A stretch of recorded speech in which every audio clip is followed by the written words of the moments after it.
got my MTV. I'm savage! I'm a savage! Oh! I'm a savage! Whatever I want, I'm going to get! Whatever I want, I have to get!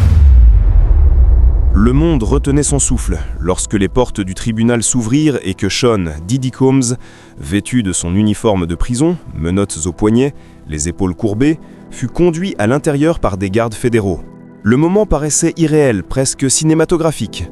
Voici un homme autrefois célébré comme l'un de mania les plus puissants de la musique, désormais réduit à la dure réalité des chaînes et du silence. Les caméras n'étaient pas autorisées à l'intérieur, mais les murmures, les croquis et les notes précipitées des journalistes peignaient le tableau. L'énergie était électrique, pourtant suffocante. Tous ceux qui se trouvaient dans la cour de district des États-Unis pour le district sud de New York savaient qu'ils allaient assister à l'histoire. L'ascension d'une légende était déjà terminée. Mais ce jour marquait le commencement de quelque chose de plus sombre, l'effondrement d'un empire. Les yeux de Diddy balayèrent la salle brièvement, son regard semblait vide, presque creux. Derrière lui, son avocat, Mark Agnafilo, se tenait prêt, serrant des dossiers comme un homme engagé dans une dernière bataille.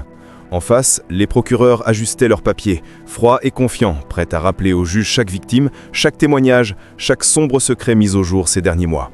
Puis, il y avait le juge Aaron Subermanian, calme mais imposant, siégeant au sommet du tribunal comme une figure capable de porter le poids des destins dans sa voix.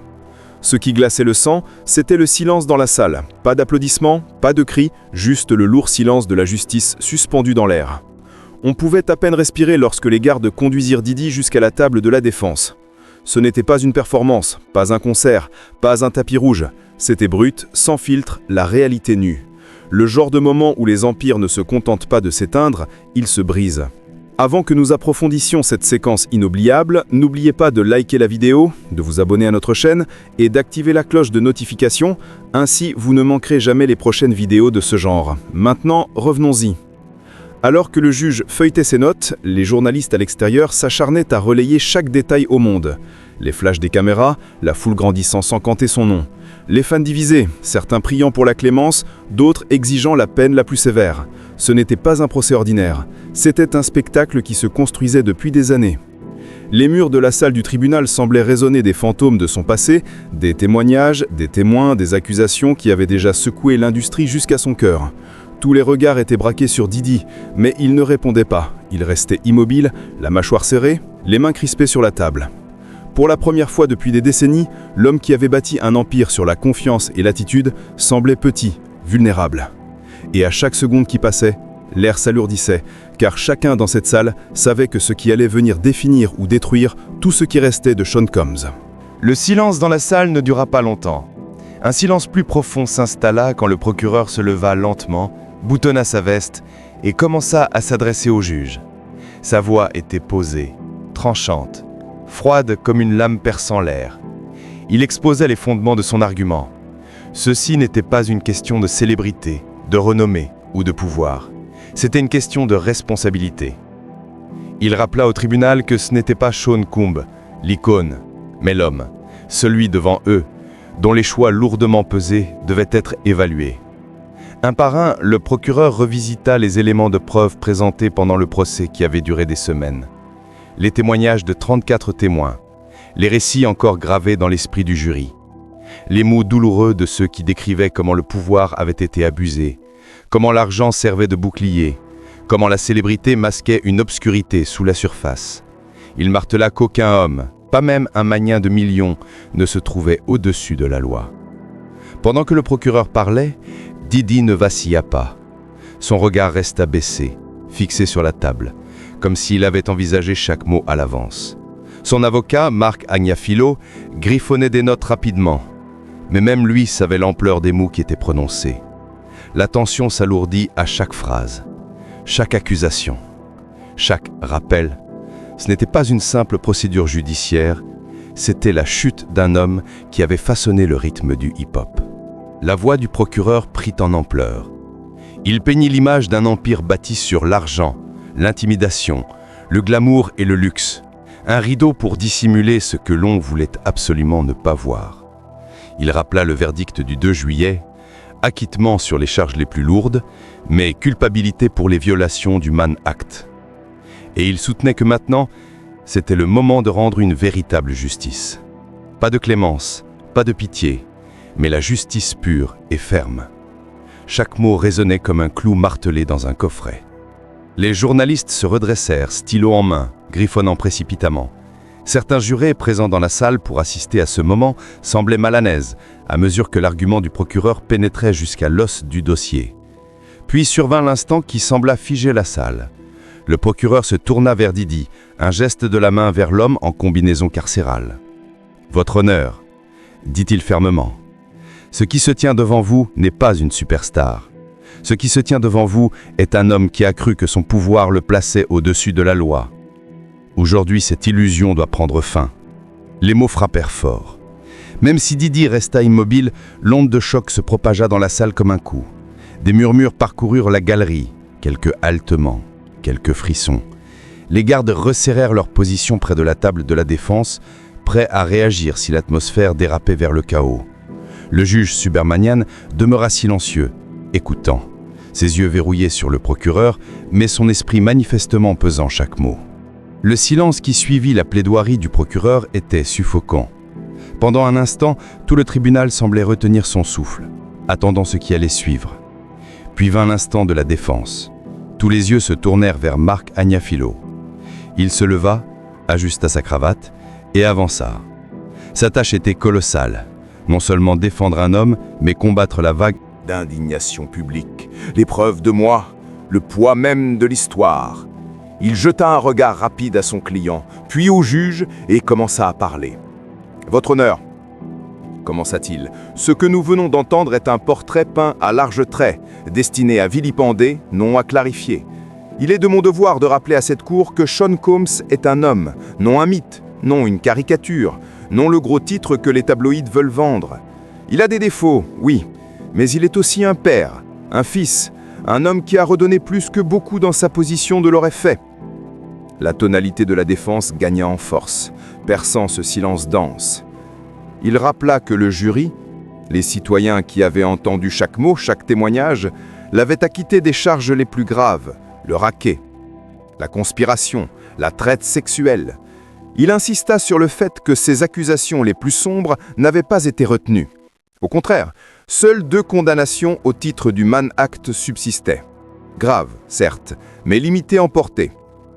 Marc tourna légèrement la tête vers son client, assis dans ses chaînes, visage fatigué. « Regardez-le », dit-il fermement. « Est-ce l'homme intouchable que la poursuite décrit ?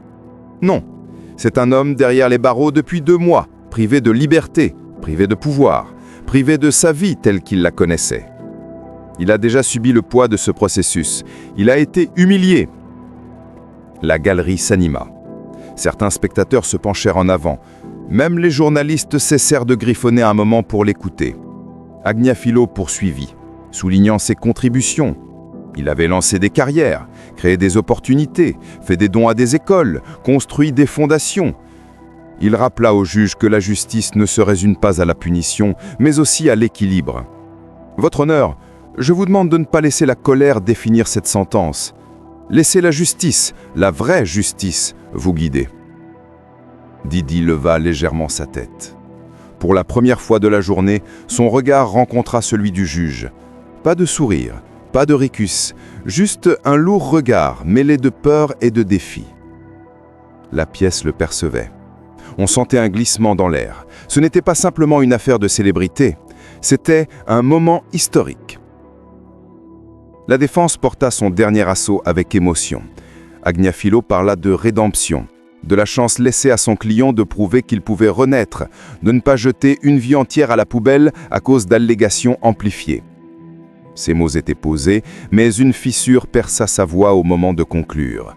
« Votre honneur, je vous demande de ne pas laisser la colère définir cette sentence. Laissez la justice, la véritable justice, guider votre décision. » La salle resta suspendue. Le juge était immobile, les mains jointes devant lui, son expression impénétrable. Le silence paraissait éternel, lourd, oppressant. Puis, enfin, le juge Subramanian se pencha légèrement, les yeux fixés sur l'homme enchaîné au centre, Sean Diddy Combs. L'instant de la décision approchait. La tension dans la salle semblait prête a explosé. Le juge resta longtemps silencieux. Aucun coup de maillet, aucun mot ne sortait. Mais ce silence pesait davantage que le bruit le plus fort. Tous les regards étaient braqués sur lui, les journalistes prêts à lancer leurs gros titres, les familles retenant leur souffle, les partisans et les critiques attendant de voir comment l'histoire allait être écrite. Puis, enfin, sa voix, basse mais pleine d'autorité, capable de dominer le chaos, transperça l'air. Cette affaire, dit-il, a suscité une attention sans précédent. Les allégations, le procès, le verdict. Chaque détail a été scruté par le public. Mais ici, dans cette salle, je ne suis pas guidé par le bruit. Je suis guidé par la loi, par les preuves, par la justice. Il se tourna vers la poursuite. Vous avez plaidé que M. Coombs représente un problème plus vaste, que son pouvoir a été utilisé comme un bouclier pour des comportements répréhensibles, et que ses condamnations au titre du Mann Act doivent entraîner une peine qui envoie un message. Son regard glissa vers la défense. Et vous, Conseil, vous plaidez qu'il faut reconnaître ce qu'il a accompli, que la peine doit refléter non la colère, mais l'équité. La salle était immobile. Même l'air semblait arrêté avec lui. Didi restait affalé sur la table de la défense, l'uniforme carcéral lui tombant lourdement, les chaînes émettant un léger tintement à chaque infime mouvement. Il paraissait plus petit qu'il ne l'avait jamais été, plus petit que ce magnat qui commandait autrefois des scènes, plus petit que l'empire qu'il avait construit. Ses yeux ne quittaient pas le juge. La voix de Subramanian devint plus grave. Le juge a parlé. Il vous a acquitté sur les charges les plus graves. Racket, conspiration, traite sexuelle. Le public en interprétera ce qu'il voudra, mais dans ce tribunal, la décision du jury est la loi. Toutefois, il fit une pause, le mot suspendu comme un coup de tonnerre imminent. Le jury vous a également déclaré coupable de 2 chefs au titre du Mann Act. Ce ne sont pas des infractions mineures, ce sont des actes fédéraux. Ils reflètent des choix délibérés qui ont exploité des femmes à des fins personnelles. Un murmure parcourut la galerie. Didi bougea légèrement. Son avocat posa une main rassurante sur son bras, l'invitant silencieusement à rester maître de lui-même. Le juge poursuivit, sa voix s'affûtant. « Cette cour ne ferme pas les yeux sur vos contributions, Monsieur Coombs. Elle ne ferme pas les yeux sur votre philanthropie, votre musique, votre influence. Mais elle ne ferme pas les yeux non plus sur les dégâts que ces crimes représentent. La célébrité ne peut effacer la responsabilité. La renommée ne peut réécrire la culpabilité. » Pour un instant, le souffle de la salle semblait suspendu. Chaque mot rendait l'atmosphère plus dense. Le juge fixa Didi. « J'ai lu les lettres. J'ai entendu les arguments des 2 parties. J'ai soigneusement considéré l'impact de cette sentence. Ce n'est pas une décision prise à la légère. Ce n'est ni pour détruire un homme, ni pour le sauver. Il s'agit de justice. » La galerie retenait son souffle. Les familles serraient les mains, les épaules tendues. Didi fixa fermement le sol, la poitrine montant et descendant sous un poids invisible. Il sentait l'instant se rapprocher. Le juge se redressa. « Monsieur Coombs, dit-il, sa voix résonnant soudain plus forte. Le jury vous a rendu non coupable des accusations les plus graves. Ces accusations ne vous définiront pas ici. » Mais il s'arrêta, échafaudant l'attention. Toutefois, la Cour condamne M. Coombs pour 2 chefs liés au Mann Act. Un murmure d'incrédulité traversa la galerie. Didi cligna des yeux. Les chaînes tremblèrent légèrement. Le juge poursuivit.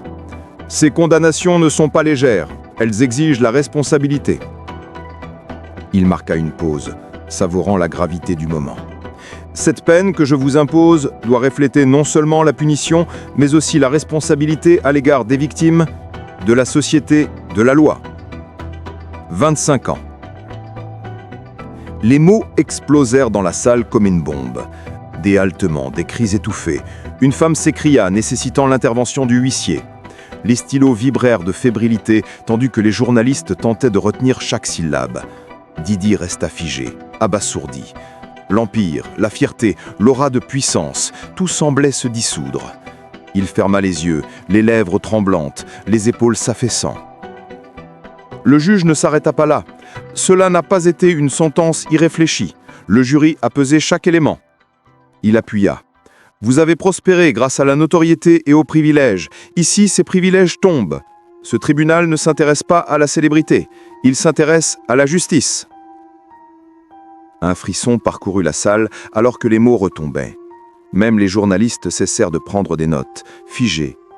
L'air vibrait d'une tension insoutenable. Le juge leva la main, imposa le silence. Son regard balayait la salle. Que cette peine soit claire, elle ne vise pas la vengeance, mais l'égalité devant la loi. Vous avez commis des actes répréhensibles. Le verdict doit être respecté. Didi ferma les yeux, l'ombre de son empire se brisant dans son esprit.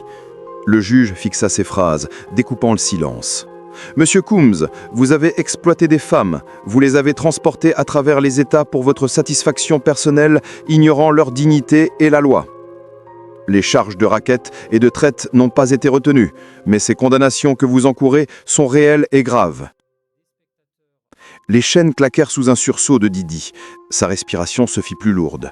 Son avocat essaya un murmure, mais il fut englouti par la tension. « Vous étiez au sommet, mais vos actions ont sapé tout cela. » Un silence glaçant s'installa. Le juge demanda. « Avez-vous quelque chose à dire avant que je prononce la sentence ?» Tous les regards se tournèrent vers Didi. Les chaînes heurtèrent la table, comme un ultime rappel du présent. Il redressa la tête. Sa voix rauque, empreinte de peur et de défi, se fit entendre. « Votre honneur, j'ai commis des erreurs. J'ai vécu sous les projecteurs. Tout ce que j'ai fait, bon ou mauvais, a été amplifié. Mais je ne suis pas le monstre qu'on a voulu peindre. J'ai donné, j'ai construit, j'ai inspiré. Je vous demande de ne pas laisser ce moment effacer ce que j'ai représenté. » La salle explosa en murmures, une moitié compatissante, une moitié incrédule. Le juge leva la main, imposa le silence d'un geste sec. Son visage demeurait impassible. « Je vous ai écouté, » dit-il sobrement, « mais les mots seuls ne changent pas la réalité de vos actes. » Et comme cela, la tension atteignit son paroxysme. Chacun savait que le calme précédant l'orage était révolu. Le silence se fit encore, lourd, étouffant, avant que le jugement ne tombe. Judge Subramanian se pencha et prononça « Je vous condamne à 25 ans de prison. » La salle se figea. Certains poussèrent des cris, d'autres retinrent leur souffle. Le huissier s'avança, saisit Didi et l'orienta vers la sortie. L'avocat tenta un mot, mais fut noyé par la frénésie. Les journalistes criaient des questions. La galerie exultait, criait, pleurait. À l'extérieur du palais de justice, la foule explosa comme un orage. Fans en larmes, pancartes, slogans, cris de colère ou d'incrédulité. Les caméras, alignées comme des rangs de sentinelles, braquèrent leurs objectifs. Le retour du convoi fut filmé à l'infini. Sean Diddy Combs dans son van, les chaînes cliquetant, la lumière se fermait derrière lui. La planète entière réagit. Hashtags explosant, débats enflammés, partisans criant à l'injustice, critiques célébrant la sentence. L'Empire s'effritait en temps réel. Les partenariats tombaient, les deals gelaient, les alliés se taisaient. Dans le van, Didi fixait le plancher. Le bruit métallique des chaînes résonnait comme la preuve d'un nouveau monde qu'il ne pouvait plus contrôler. Il n'était plus le mania, il n'était plus l'icône. Il était prisonnier, dépouillé de tout, portant un numéro comme seul nom. Mais le plus effrayant n'était pas les cris et les flashs. C'était le silence qui suivit, derrière la porte du van.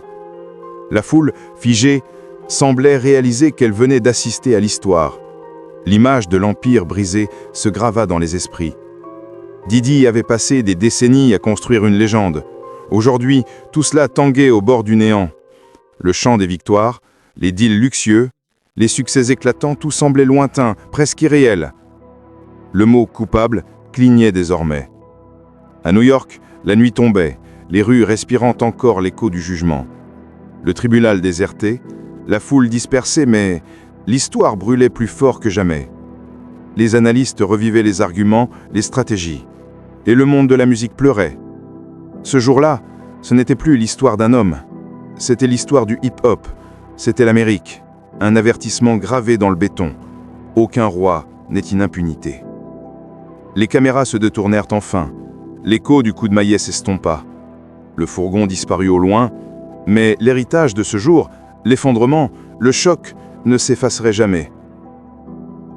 L'empire de Didi n'était pas simplement écrataillé, il n'était pas simplement affaibli, il était dissous. Une légende réduite à un avertissement. Un empire transformé en gravat. Et une culture forcée à se confronter à ce que cela signifie lorsque même les rois peuvent tomber. Car peu importe où l'on se plaçait, que l'on croit à sa culpabilité ou qu'on pense qu'il a été ciblé, la vérité est indéniable. Le hip-hop n'oubliera jamais le jour où l'empire de Sean Diddy Combs s'est effondré sous les yeux du monde. Alors que le fourgon pénitentiaire roulait loin du tribunal, les rues de Manhattan semblaient retenir leur souffle. Pour un homme qui avait commandé les scènes, les tapis rouges et les salles de réunion avec une aura d'invincibilité, Sean Diddy Combs était désormais assis à l'arrière d'une boîte d'acier, menotté, surveillé, impuissant. Les échos du chaos du tribunal, les halètements, les cris, le coup de maillet flottaient encore dans l'air. Et pour ceux qui regardaient, depuis les trottoirs de New York ou à travers les écrans du monde entier, une vérité s'installait comme la réplique d'un séisme. C'était le jour où un empire s'était effondré. Diddy avait passé des décennies à bâtir une image plus grande que nature. Des disques aux marques de luxe, des deals d'alcool aux soirées mondiales, il avait été l'incarnation du triomphe du hip-hop. Un homme qui avait transformé l'effort en histoire. Mais alors qu'il était conduit à nouveau vers les portes de l'enfermement, tout cela semblait lointain, presque mythique, comme un rêve soudain brisé. Les artistes qu'il a aidés, les contrats qu'il a signés, la musique qu'il a créée, tout était désormais éclipsé par un mot en lettres capitales sur chaque bandeau d'infos. Coupable. Dehors, les réactions étaient profondément divisées. Certains pleuraient, convaincus que le système avait encore détruit une icône noire. D'autres se réjouissaient, estimant que la justice avait enfin percé le mur de l'argent et du pouvoir. Les réseaux sociaux se transformèrent en champs de bataille. Les fans publiaient des vidéos de ces jours de gloire, les critiques postaient des extraits des procès et des résumés des preuves. Chaque plateforme explosait de débats. Chaque extrait de sa condamnation était rejoué, ralenti, analysé image par image. La chute de Diddy n'était pas seulement une actualité, c'était de l'histoire en mouvement, disséquée et consommée par des millions en temps réel. Puis vint l'effet domino. Les initiés de l'industrie murmuraient sur les partenariats effondrés, les contrats gelés, les artistes cherchant à se distancer. La marque Diddy, autrefois blindée, commençait à s'effondrer du jour au lendemain. Les entreprises de spiritueux, les lignes de vêtements, les projets télévisés, chacun était suspendu, retiré ou réévalué. Les investisseurs se retiraient, les collaborateurs gardaient le silence, les anciens alliés, autrefois photographiés à ses côtés, disparaissaient dans l'ombre.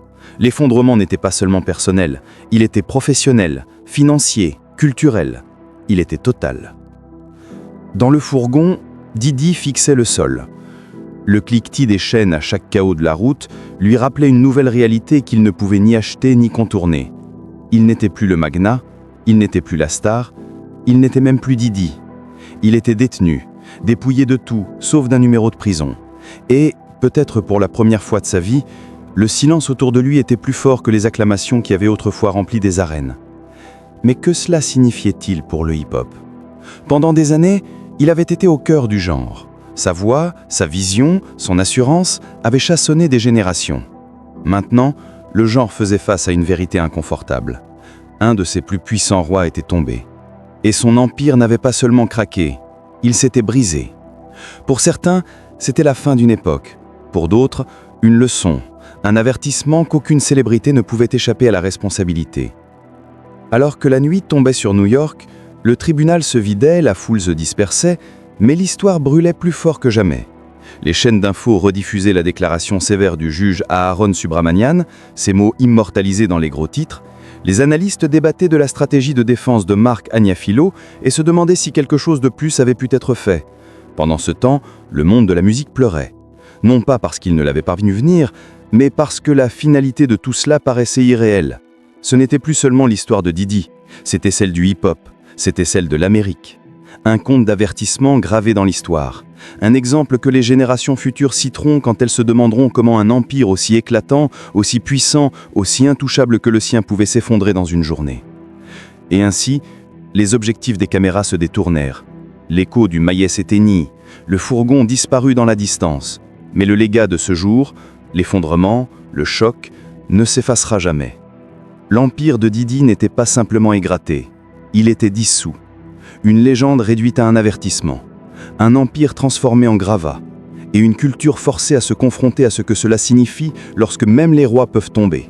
Car peu importe où l'on se plaçait, que l'on croit à sa culpabilité ou qu'on pense qu'il a été ciblé, la vérité est indéniable. Le hip-hop n'oubliera jamais le jour où l'empire de Sean Diddy Combs s'est effondré sous les yeux du monde. Ce que vous venez de voir, ce n'est pas juste un procès. Ce n'est pas juste une chute. C'est un moment d'histoire. Et si vous voulez comprendre comment d'autres figures puissantes, d'autres empires se sont bâtis puis se sont effondrés, regardez cette autre vidéo sur notre chaîne. Crois-moi, tu ne verras jamais l'industrie de la même façon.